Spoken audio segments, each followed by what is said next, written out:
Noong ika-30 ng Agosto 2021, isang CCTV footage mula sa isang residente sa Barangay San Lucas, San Pablo City, Laguna, ang nakunan.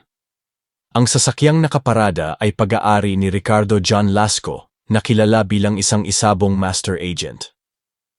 Eksaktong makalipas ang 26 na segundo mula nang huminto ito, pumarada ang isang puting sasakyan. Ilang metro pa ang layo, may isa pang sasakyan na kasunod na dumating. Sa mismong oras ng pangyayari, mabilis na binuksan ng grupo ang gate at bigla ang pumasok ang tinatayang 15 kalalakihan. Sa loob lamang ng ilang segundo, nagkagulo na sa paligid at makikitang sa pilitang kinuha nila si Lasco. Sa kanilang paglabas, kitang-kita na ang manggakamay niya ay nakaposas, tila ba isang inaresto ng mga awtoridad. Hindi nagtagal, sumakay muli ang mga lalaki sa kanilang puting sasakyan. Ngunit kapansin-pansin, hindi lang si Lasco ang kanilang dala. May ilan pa sa kanila na may bitbit na mga gamit mula sa tahanan. Kalaunan, sa salaysay ng pamilya ni Lasco, nalaman na ipinakilala ng mga dumampot sa kanya ang kanilang mga sarili bilang mga tauhan umano ng NBI. Isang pahayag na lalong nagdulot ng pangamba at tanong kung sino nga ba talaga ang mga taong iyon.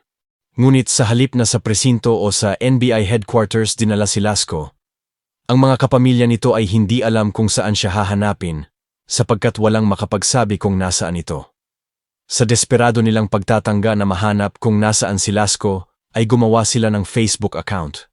Doon, ibinahagi ng mga kaanak ni Lasco ang kuha ng CCTV na nakita mo kanina, kasama pa ang plate numbers ng mga sasakyang ginamit bilang getaway vehicles. Kinumpirma rin nila na bagamat hindi sila sinaktan ng grupo ng mga lalaki, nakakapagtaka pa rin ang kanilang ginawa. Sapagkat kung tunay ngang mga tauhan ng NBI ang mga ito at may lehitimong kaso laban kay Lasco, bakit hindi lamang si Lasco ang kanilang isinama? Bakit pati ang kanilang pera, mga cellphone, wallets, alahas, at maging ang vault na pag-aari ni Lasco ay kinuha rin ng mga ito? Ang mga tanong na ito ang lalo pang nagdulot ng pagdududa sa tunay na pagkakakilanlan ng mga salarin. Dahil sa questionableng paraan ng pagdakip at umano'y pag-aresto sa kanilang kaanak, naglakas loob ang mga kababaihan na nagpakilalang asawa, hipag, biyenan, at pinsan ni Lasco na humarap sa mga senador noong ika-22. Doon, direkta nilang itinuro at kinumpirma na sina Roy Navarrete at Daryl Paghangaan ang dalawang ahente na dumukot kay Lasco. Ngunit ang higit na ikinagulat ng lahat ay nang mabunyag na ang mga taong kanilang pinangalanan ay hindi basta sibilyan o tauhan ng NBI, kundi mga aktibong pulis mula sa Laguna na kabilang pa mismo sa Provincial Intelligence. Ang revelasyong ito ay nagdulot ng mas mabigat na dagok at lalong dumungis sa imahe ng kapulisan, na noon pa man ay nababalot na ng kontrobersya. Katulad ng inaasahan sa hearing ay sinabi nila Daryl Paghangaan na lehitimo ang operasyon dahil ayon sa impormasyon na kanilang nakalap ang biglang pagyaman ni Lasco ay mula sa iligal nitong mga gawain kaya sinampahan nila ito ng large-scale estafa. Ang ina naman ng biktima na si Carmelita ay pinabulaanan ng kanilang mga akusasyon na masama at sangkot sa iligal na gawain ang kanyang anak. Itinanggi din ng dalawa na kasama sila sa operasyon na nangyari noong August 31.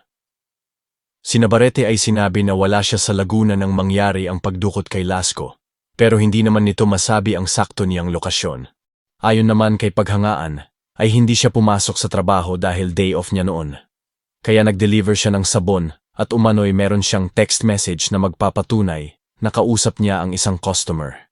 Pero kahit anong palusot nila ay hindi sila pinaniwalaan ng mga senador, ngunit wala namang hustisya na naibigay ang nangyaring Senate hearing. Dahil ayon sa pahayag ni dating PNP Chief General Leonardo Carlos noong March 21, 2022, ay hindi na pwedeng arestuhin ang dalawa sa kadahilanan na matagal nang nangyari ang krimen.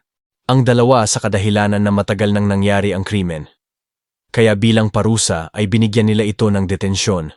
Pero nagalit ang mga kapamilya ni Lasco dahil kapag sinabi palang detensyon sa PNP ay hindi ka masisibak. Sa halip, ang karaniwang parusa sa mga ito ay reassignment. Sa madaling salita ay mula Laguna. Ang mga ito ay kailangang mag-report at magtrabaho sa Camp Crame sa Quezon City. Ang desisyon ng pinuno ng PNP ay talaga namang ikinagalit pati ng publiko, kaya hindi tumigil ang pamilyang Lasco At kung nasayang lamang ang kanilang oras sa paghingi ng tulong sa Senado, ay dumulog naman sila sa opisina ng Department of Justice o DOJ. Sa mga dokumentong kanilang iniharap, isinama rin ng pamilya ni Lasco ang pangalan ng iba pang mga pulis na umano'y sangkot sa insidente. Subalit matapos ang pagsusuri ng Department of Justice, idineklara nilang walang sapat na probable cause laban sa iba pang inakusahan, dahilan upang madismiss ang kaso para sa mga iyon. Gayunman, nanatiling bukas at nagpapatuloy ang kaso laban kina Daryl Paghangaan, Roy Navarrete, at isa pang patrolman na kinilalang si Rahel Brosas. Habang patuloy ang pamilya Lasco sa kanilang laban para sa hustisya, unti-unti namang lumilitaw na ang kahina-hinalang pagkawala ng kanilang mahal sa buhay ay hindi pala nag-iisa. Katulad ng sinapit ni Lasco, may iba pang mga pamilya ang nakaranas ng parehong trahedya. Isang serye ng mga pangyayaring nagbukas ng mas malawak na usapin tungkol sa katiwalian at kalabuan ng batas. Ayon sa report noong January 13, 2022, 6 na sabungero naman mula sa Tanay Rizal ang nagpaalam sa kanilang pamilya dahil ang mga ito ay pupunta sa Manila Arena para daluhan ang Six Cock Stack Derby. Ngunit ang mga ito ay hindi na mulang nakita dahil ayon sa mga saksi, bandang 7:30 ng gabi ang mga ito ay pursahang isinakay sa isang van. Ang pamilya ng mga ito ay dumulog sa presinto para i-report ang pagkawala ng mga ito. Kaya ang Noy Senador na si Soto ay nanawagan sa dating Pangulo na si Duterte na isuspende ang operasyon ng isabong sa buong bansa. Pero noong March 2022, ang dating presidente ay sinabi na malaki ang tulong ng isabong sa ekonomiya ng Pilipinas dahil buwan-buwan ay kumikita ang bansa ng 640 million. Pero 2 buwan pagkatapos ng statement na yan, ay nagdesisyon din ito na isuspende ang operasyon ng isabong. Bago din magtapos ang buwan ng Mayo noong 2022, ang Senate Committee ay ipinag-utos din na imbestigahan ng CIDG at NBI ang Lucky 8 Star Quest na kumpanyang pagmamay-ari ng business tycoon na si Atong Ang. Ngunit natapos ang taong 2022 at naging mabagal ang pag-usad ng kaso laban sa mga pulis at pati ang investigasyon na ginagawa ng mga awtoridad. Pero noong February 2023, sa wakas ang CIDG ay inilabas ang litrato ng mga salarin sa pagdukot sa 6 na mga sabongero sa Manila Arena. At para ma-motivate ang publiko na ituro ang kinuroonan ng mga ito, ay nag-alok sila ng 6 na milyong pisong reward. Pero ang hustisya ay naging mabagal pa rin. Sa documentary na ginawa ng may title na Lost Sabongeros na in-release noong nakaraang taon, nalaman ng publiko na mula 7 ay 34 na mga sabongero pala ang nawawala. Katulad ng sinapit ng naunang 7, ang mga ito ay dinukot, pinusasan, isinakay sa sasakyan at hindi na muling nakita. Pero kung ang iba ay umabot pa sa boyolenteng pagkidnap, may ilan naman na tahimik na lamang na nawala. Tulad ng 2 Bulakenyo na hindi na nakauwi mula sa dinaluhan nilang sabong mula sa Lipa, Batangas. Sa teorya ng mga awtoridad ay maaaring ang suspek sa pagdukot sa mga ito ay pinagsuspetsahan ng mga biktima na nandaraya at hindi lumalaban ang patas sa isabong. Sa kadahilanan ng malaking pera ang pinag-uusapan ayon sa mga awtoridad, ang operator ay marahil naging desperado na patahimikin ang mga ito, kaya pinadukot niya ang mga sabongero. Sa documentary ay nabunyag din na kaya pala walang masyadong balita tungkol sa pag-usad ng kaso ay dahil ang ibang pamilya ay inuurong na ang kaso kapalit ng 1 milyong piso. Ngunit isa sa pamilyang tumanggi sa 1 milyong piso ay ang pamilya ni Edgar Malacca. Pero ang mga tao naman na tahimik na inaabangan ng progress sa investigasyon ng CIDG at NBI ay nagtataka at may duda sa investigasyon na nangyayari. Para sa kanila, bagamat ang mga ito ay nakakuha na ng mga clue, posibleng ebidensya, pati abandonadong sasakyan ng mga biktima ay nakita na. Pati CCTV footage kung saan nakita ang mukha ng mga taong nagwi-withdraw sa ATM ng ilang mga biktima at 3 kapulisan lamang ang naaresto at 9 lamang ang nakasuhan. Naisip din ng mga tao na ang ibang mga biktima ay nawala sa iba't ibang lugar at probinsya sa Luzon. Pero bakit nakafocus lamang ang mga awtoridad sa Laguna Police at mga guwardya sa Manila Arena? Pero simula 2023 hanggang 2024, ang mga yan ay nanatiling teorya lamang hanggang nakaraang buwan. Isa sa mga suspect ang gustong bumaligtad at maging state witness. Ibinunyag nito na hindi dapat tawagin ang mga biktima ng Lost Sabongeros. Sa halip ang mga ito ay dapat tawagin na dead sabongeros dahil ang lahat ng mga ito ay patay na.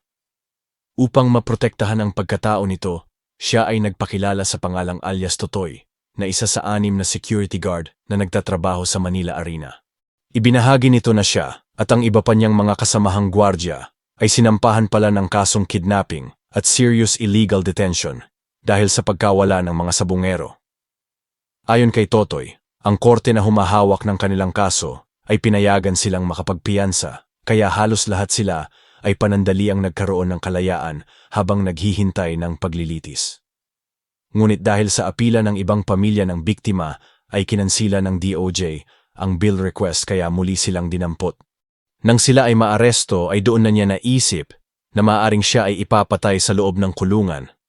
Kaya upang maprotektahan ang kanyang buhay, ay nagdesisyon siyang mag-apply bilang state witness. Sa Senado ay ibinunyag niya na binayaran sila ng 2 milyong piso para dukutin si Lasco. Ang rason ay dahil sa di umano'y pinipiratan nito ang pagbo-broadcast ng online sabong. Nang madukot nila ito ay sinabi ni Totoy na sinakal ito gamit ang wire at bago ito itapon, ay tinalian muna ang bangkay ng sandbag para hindi lumutang. Ganyan din ang nangyari sa iba pang mga biktima. Ang mga tao ay nagulat sa nangyari at karamihan sa kanila ay nagsabi na sisirin kaagad ang lawa para makuha man lamang kahit ang mga buto ng biktima.